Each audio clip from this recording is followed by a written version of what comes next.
तो अच्छा एक मौका मिल गया। पाकिस्तान को पहले भी मौके मिल चुके हैं, बिल्कुल, बिल्कुल, लेकिन बिल्कुल। दुनिया तंग भी आ चुकी है पाकिस्तान की सियासत से। ये भी आपको मानना होगा। बिल्कुल sir, I agree with you, I agree with you sir. हमने अपनी आज़ादी को, अपनी सॉवरेनिटी को, अपनी इंडिपेंडेंस को यूज़ भी किया है, मिसयूज़ भी किया है। Hello friends, India Pakistan news channel में आपका फिर से स्वागत है। एफएटीएफ के टॉपिक को आगे बढ़ाते हुए आज हम देखेंगे कि पाकिस्तान में एक पैनल ऐसा भी है जो रियलिटी के बहुत ज़्यादा नज़दीक है। एक साइड वो है जहाँ पर पाकिस्तान मीडिया इस बात की बहुत ज़्यादा खुशी बना रहा है कि उन्हें एफएटीएफ की ग्रे लिस्ट से बाहर निकाल दिया गया, और पाकिस्तान का दूसरा साइड वो भी है जहाँ पर ये क्वेश्चन पूछा जा रहा है कि एफएटीएफ की ग्रे लिस्ट में एंट्री हुई क्यों है। तो इस वीडियो में हम इन्हीं गहरे मुद्दों पर देखेंगे कि किस तरह से पाकिस्तान पैनलिस्ट इस समस्या को बहुत अच्छे से टैकल कर रहे हैं और उनके क्या क्या सजेशंस हैं। तो वीडियो को एंड तक ज़रूर देखें और चैनल को लाइक, सब्सक्राइब एंड शेयर भी ज़रूर करें। ये खबर आई है कि एफएटीएफ से हमारा जो नाम है वो लिफ्ट हो गया है। जी, so this is good news, लेकिन इसका मतलब है कि अब पाकिस्तान को कुछ पूरा करना पड़ेगा, वरना वो वापस उसी लिस्ट पे आ जाएंगे। उन्हें एक्टिवली टेररिज्म के जो भी कंप्लेंट्स हैं दुनिया की, उनको अटेंशन देनी पड़ेगी। चाइना ने मदद तो कर दी है, इसमें कोई शक नहीं है, लेकिन ओवरऑल दुनिया में पाकिस्तान सिर्फ चाइना के ऊपर हाथ रख के तो अपनी सियासत नहीं ना कर सकता। हुँ, और ये तो अमेरिका ने पहले इनको वो क्या कहते हैं F-16 के, इसे कहते हैं कैरेट एंड स्टिक, ये दोनों चीजें इस्तेमाल हुई है ना। पहले उन्होंने जी, जी, कैरेट दे दी है, फिर स्टिक है कि बाइडेन ने कहा कि जी, बिल्कुल। Pakistan is the most dangerous country because it has nuclear weapons. फिर एफएटीएफ से अगर लिस्ट पे गए से लिफ्ट वहां से ये रिमूव हो गए हैं, तो वेस्ट की भी मदद है, चाइना की मदद तो अंडरस्टूड है, हुँ, ठीक है। और सो अब देखना होगा कि पाकिस्तान क्या एक रिस्पॉन्सिबल स्टेट बन सकता है या नहीं। एक लॉन्ग पीरियड इन्होंने इररिस्पॉन्सिबली एक्ट करते रहे हैं, जी, उसमें अपना नुकसान भी हमें पता है बहुत हुआ है, जो हमारे सिविलियन मारे गए हैं टेररिज्म एक्टिविटीज के दौरान। तो ये एक बिल्कुल। बड़ी सैड स्टोरी है। पाकिस्तान की इकोनॉमी का सत्यानाश हो गया और पाकिस्तान की political system has become a joke यार। अच्छा सर, एफएटीएफ से हम लोग निकले हैं और शायद एक बड़ी सख्त ज़रूरत थी पाकिस्तान को। बहुत आपने सख्त हो। बिल्कुल, अमेरिका का सर आपने ज़िक्र किया कि अमेरिका ने पहले F-16 के लिए $450 मिलियन दिए, फिर जो बाइडेन साहब का स्टेटमेंट आया और वहाँ से एक चढ़ी मारी गई पाकिस्तान को। अभी ये वाली चीज़ हुई। सर क्या आप देख रहे हैं कि इससे क्या लगता है कि पाकिस्तान की डायरेक्शन सही सिम्त में जा सकती है या क्या करेगा पाकिस्तान इसको? क्योंकि ये शायद तीसरी दफ़ा हम ग्रे लिस्ट में गए थे या दूसरी दफ़ा हम ग्रे लिस्ट में गए थे। देखिए, पाकिस्तान को अगर इसके बाद फिर वही हरकतें करनी है ना जो ये करते रहे हैं, तो वापस लिस्ट पे आ जाएंगे। लिस्ट पे इनको दोबारा लाना कोई मुश्किल तो नहीं है ना। बिल्कुल सर, बिल्कुल। तो इनको समझ आ जानी चाहिए अब कि ये वाली जो गेम खेलते रहे हैं ना दुनिया के साथ और पाकिस्तानी अवाम के साथ, और पाकिस्तान की इकोनॉमी का सत्यानाश हो गया है, जी, ये सारा इंडियन कॉन्फ्रंटेशन की वजह से हुआ है। अब इंडिया अगर पाकिस्तान को वहां पे कोशिश करता है कि एफएटीवे पे रहे, ये वो दैट इज मोस्ट अनफॉर्चुनेट।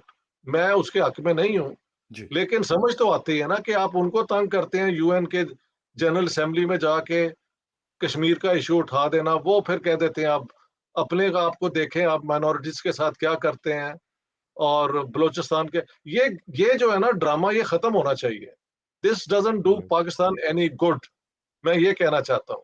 तो अच्छा एक मौका मिल गया, एक मौका मिल गया। पाकिस्तान को पहले भी मौके मिल चुके हैं, बिल्कुल, बिल्कुल, लेकिन बिल्कुल। दुनिया तंग भी आ चुकी है पाकिस्तान की सियासत से। ये भी आपको मानना होगा। बिल्कुल sir, I agree with you, I agree with you sir. अ, उम्मीद करते हैं कि ये इंडिया के साथ डायलॉग का तरीका कोई निकालें। वो इंडिया वाले भी हमें हर जगह अपोज करना छोड़ दें। जी, हम उनमें ये जो कश्मीर का इशू है इसको लेके हर जगह पे उनको एम्बेरस करने की कोशिश करते हैं। This has not given us anything. अगर शहबाज शरीफ के पास ये भी हिम्मत आ जाए कि वो इस इशू पे भी रियलिस्टिकली एक्ट करें, बिल्कुल। तो Pakistan would be on the right course, मैं ये अ, समझता हूँ। हुँ, पाकिस्तान का सबसे बड़ा प्रॉब्लम है नॉर्मलाइजेशन विद इंडिया और ट्रेड विद इंडिया। ये जब खुल जाएगा तो सब चीजें मेरे ख्याल ठीक होनी शुरू हो जाएंगी। आप चाइना के साथ जो आपके क्लोज रिश्ते हैं, आप उनको बिल्कुल कॉम्प्रोमाइज ना करें, लेकिन क्या आपने कभी चाइना को कहा है कि आप इंडिया से कारोबार बंद कर दें हमारे लिए? कहा है कभी? नहीं, नहीं, नहीं ना कहा। नहीं कहा। तो अगर उनका कारोबार चल रहा है और उनके झगड़े भी हैं, तो हमारे कारोबार इंडिया के साथ क्यों नहीं चल सकते और चाइना के साथ दोस्ती रह सकती है? I mean I don't find logic behind what we do. समझ गए आप? राइट, मेरा राइट, काम है एनालाइज करना बिल्कुल, थ्रू रीजनिंग। तो अगर एग्जैक्टली, चाइना इंडिया ट्रेड कर रहा है 125 बिलियन की और उनके कोई बॉर्डर डिस्प्यूट्स हैं, तो हमें क्या, वो क्या कहते हैं, पागल कुत्ते ने काटा हुआ है कि हम अपने फायदे के लिए इंडिया से बात ना कर सकें क्योंकि हमारा कश्मीर का प्रॉब्लम है। What's the big deal? Kashmir का राइट, प्रॉब्लम पहले दिन से है, तो बातें तो होती रही हैं। बिल्कुल, बिल्कुल। और अच्छा, जी, जी, आर्टिकल 370 खत्म करो, ये करो, ये nonsense they should give up. इसका कोई बुनियाद, दुनिया इज नॉट इंटरेस्टेड कि इंडिया के अंदर इंडिया कैसे कश्मीर के साथ डील करता है। उन्होंने इंटीग्रेट कर लिया है और वो कभी इससे वापस नहीं जा सकते, ये मैं आपको बता दूं। तो अगर बिल्कुल, आपने कोई प्रैक्टिकल हल निकालना है ना, तो इस हकीकत को मान के आगे चले। लेकिन इससे कोई सबक भी सीखना चाहिए। हम इस पे सोचें कि हम इस लिस्ट पे आए क्यों थे।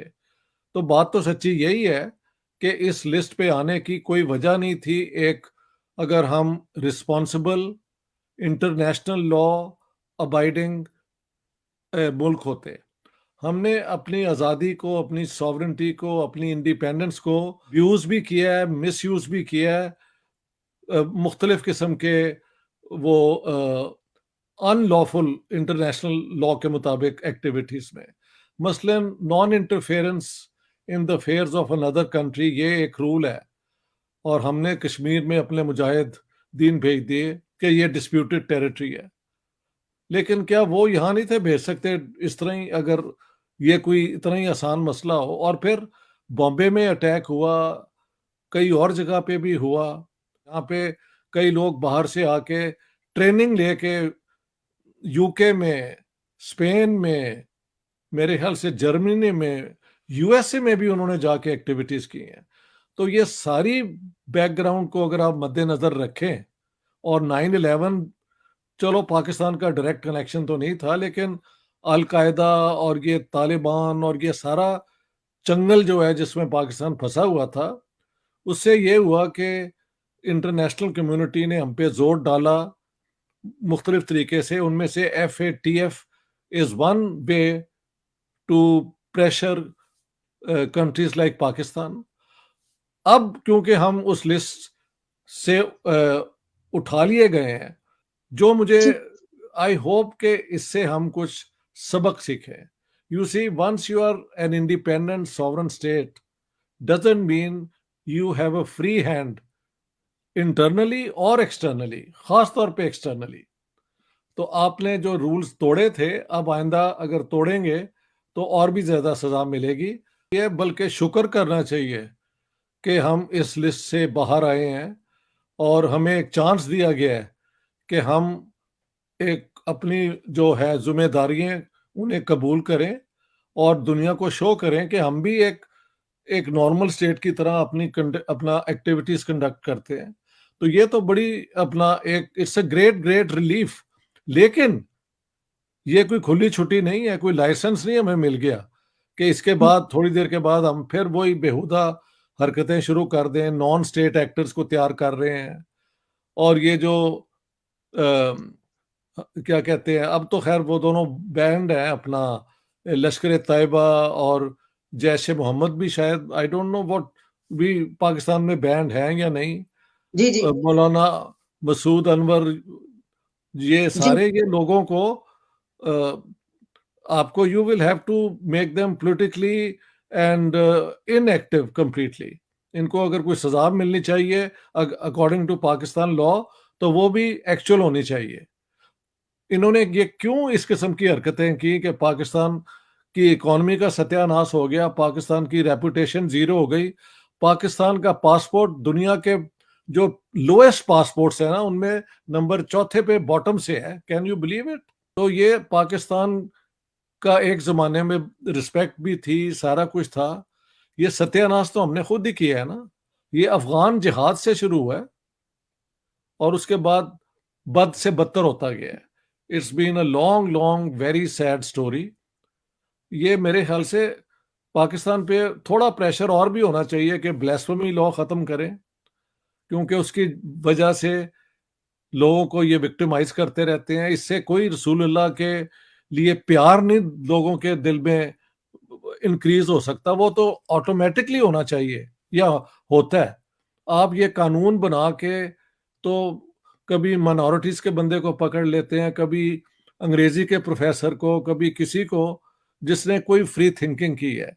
तो क्या आपके पास ज़हन जो है इस्तेमाल करने के लिए, कांट यू थिंक इंडिपेंडेंटली? ये चीजें इनको समझनी चाहिए। This is the 21st century. Internet पे ये सब बैठे होते हैं। अब इनसे पूछें तो एक जमाने में कैमरा के खिलाफ इनके अपना इन लोगों ने वो क्या कहते हैं फतवे दिए। इन्होंने कार में बैठने के खिलाफ फतवे दिए। अपना रेल ये जो रेल रोड है इसको शैतान की गाड़ी कहा। अब वो सारे ये फायदे उठाते हैं। तो इनके पास दुनिया को देने के लिए कुछ नहीं है। ये मुसलमानों को अच्छा इंसान बनाने के लिए खिदमत करना चाहते हैं, तो वो हम सबको वेलकम करना चाहिए। लेकिन यहाँ पे जिहादी फोर्सेस बनाना, जंग वो क्या है, गज़वे हिंद का प्रोपोगेंडा करना, ये तो 3-4 लोग पाले गए हुए हैं। They do more harm to Pakistan than so many other good activities में हो रही हैं।